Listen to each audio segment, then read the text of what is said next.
Hello दोस्तों, स्वागत है आप सभी का मेरे यूट्यूब चैनल पे। दोस्तों, हमारे पास आज एक रिलेटिव वेलोसिटी का इंटरेस्टिंग प्रॉब्लम है। चलिए देखते हैं। Two friends A and B are running on a circular track of perimeter equals to 40 meter. At time t0, they are at same location, running in the same direction.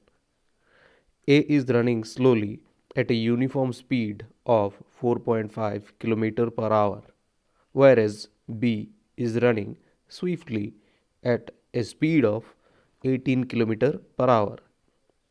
तो पहला question यहाँ पे ये बनता है, at what time t0 the two friends will meet again. B दूसरा question बनता है, what is the average velocity of A and B for the interval of t0 to t equals to t0। इस question का मतलब है कि दो दोस्त 40 मीटर का एक सर्कुलर ट्रैक है, उसमें दौड़ रहे हैं। दोनों ने एक ही समय पे दौड़ना शुरू किया। दोनों में से ए का जो स्पीड है वो है 4.5 किलोमीटर पर आवर और बी का जो स्पीड है वो है 18 किलोमीटर पर आवर। तो यहाँ पे हमारा पहला सवाल ये है कि दोनों एक साथ दौड़ना जब शुरू करते हैं तो दोबारा एक साथ दोनों किस समय पे मिलते हैं। और दूसरा सवाल ये बनता है यहाँ पे कि जब दोनों दोबारा एक साथ मिलेंगे तब वहाँ पे एवरेज वेलोसिटी कितना होगा। तो चलिए सॉल्व करते हैं। ए और बी जिस ट्रैक में दौड़ रहे हैं उसका पेरीमीटर अगर 40 हुआ तो उसका रेडियस कितना आएगा। आसान कैलकुलेशन है दोस्तों, रेडियस आएगा 20/5। ठीक है, तो यहाँ पे हमारा रेडियस होगा 20/π। तो ए का स्पीड जो किलोमीटर पर आवर पे दिया गया है उसको हम मीटर पर सेकंड में लाएंगे तो आता है 5/4 मीटर पर सेकंड, और बी का जो स्पीड है वो आता है 5 मीटर पर सेकंड। तो दोस्तों ऐसा है कि अगर बी यहाँ पे ए यहाँ पे रुका हुआ होता, मान लीजिए कि ए यहाँ पे रुका हुआ है, तो फिर अगर बी पूरा मैदान दौड़ के फिर ए के पास आता तो बी को कितना दौड़ना पड़ता, 40 मीटर दौड़ना पड़ता बी को। लेकिन यहाँ पे ए भी दौड़ रहा है और बी भी दौड़ रहा है, तो इस हालात में हमें क्या करना पड़ेगा, रिलेटिव वेलोसिटी निकालनी पड़ेगी।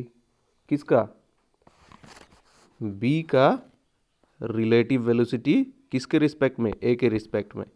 तो वो सब्ट्रैक्शन में हमारे पास आ जाएगा कि बी का रिलेटिव स्पीड है 15/4 मीटर पर सेकंड। ठीक है, तो इस स्पीड में ही क्या करेगा, बी 40 मीटर घूम के आके ए को पकड़ेगा। अगर मान ले कि ए रुका हुआ है, लेकिन असल में तो ए रुका हुआ नहीं है, ए भी दौड़ रहा है और बी भी दौड़ रहा है, इसीलिए हमने रिलेटिव स्पीड निकाला है। इसी रिलेटिव स्पीड में कितना दौड़ेगा, 40 मीटर। तो ठीक है, इस 40 मीटर को दौड़ने के लिए कितना टाइम लगेगा।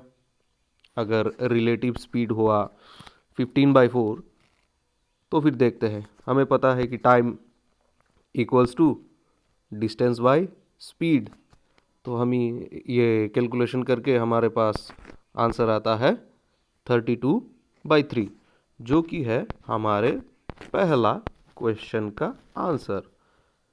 इसका मतलब है एक बार दौड़ना शुरू करने के बाद वो दोनों दोबारा जाके कितने वक्त में मिलेंगे एक साथ, 32/3 सेकेंड में। ठीक है, तो चलिए हम दूसरा जो क्वेश्चन है उसे हम सॉल्व करते हैं। जैसा कि हम जानते हैं कि ए का स्पीड थोड़ा स्लो है, तो हम निकालते हैं कि ए इतने समय में, कितना समय, 32/3, उस समय में कितना दूरी तय करता है। तो हमारे पास क्या है, distance equals to speed into time करते हैं हम। कितना आता है, 40 मीटर, 40/3 मीटर। यहाँ पे ए इस समय में 32/3 सेकेंड में इतना दूरी तय करता है, जो कि पूरा सर्कल भी अभी नहीं हुआ है। तो अब बी क्या कर चुका है इतनी देर में, एक सर्कल पार करके फिर से अपने जगह पे आके फिर से 40/3 मीटर तक आ गया है।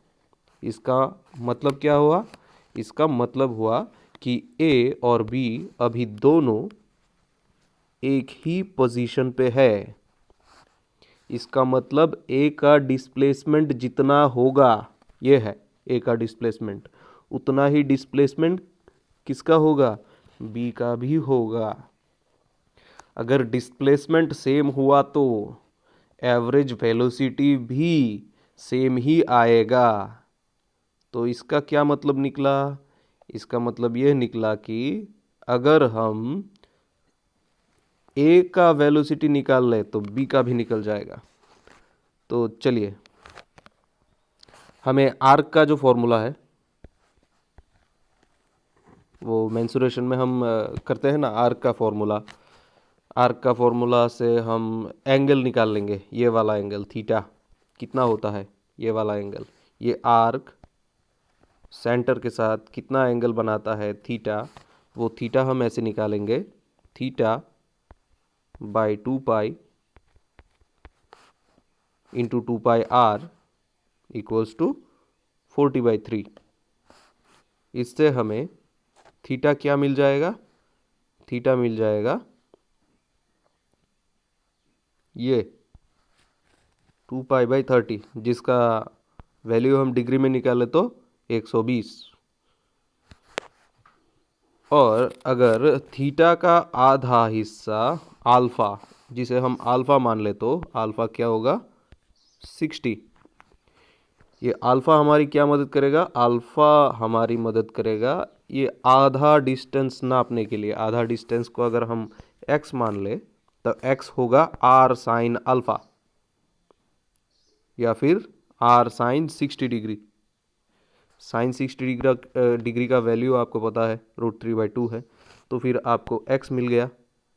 तो पूरा डिस्प्लेसमेंट क्या है, पूरा डिस्प्लेसमेंट है x का दुगना, वो है 20√3/पाई।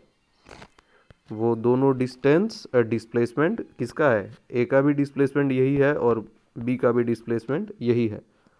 ठीक है, तो वेलोसिटी भी, ए का वेलोसिटी और बी का वेलोसिटी दोनों बराबर होंगे। वेलोसिटी कैसे निकालेंगे, total displacement by total time. तो टोटल डिस्प्लेसमेंट है 20√3/पाई और उसका टाइम है 32/3। और इस टाइम से डिवाइड करने के बाद हमारे पास जो वेलोसिटी निकलता है वो है 15√3/8 पाई मीटर पर सेकेंड, जो कि है हमारे बी का आंसर। इस वीडियो को देखने के लिए शुक्रिया दोस्तों। आपकी सपोर्ट और सजेशन मेरे लिए बहुत ही फ़ायदेमंद होगा, और आगे भी मैं ऐसे ही बहुत सारे इंटरेस्टिंग क्वेश्चन को लेके आऊँगा जो कि तुम्हारे लिए बहुत ही फ़ायदेमंद होगा। ठीक है दोस्तों, तो तुम्हारे लिए एक दूसरा क्वेश्चन मैंने तैयार किया है। अगर चाहो तो तुम उसे अटेम्प्ट कर सकते हो या फिर कमेंट बॉक्स में मुझे बोल सकते हो। ठीक है, तो चलो देख लेते हैं वो क्वेश्चन को।